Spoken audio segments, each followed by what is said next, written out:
Standing tall in the uncomfortableness, the tension, the pain, the unknowing, giving it a place to exist, to move, to breathe, to expand to its fullest, so it can eventually become so big, it consumes all of my being.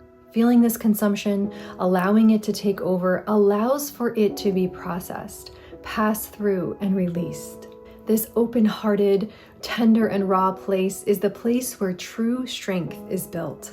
Like the lotus flower, beautiful things are birthed out of the darkest, ugly, and most painful of places. It's what makes the journey so magical.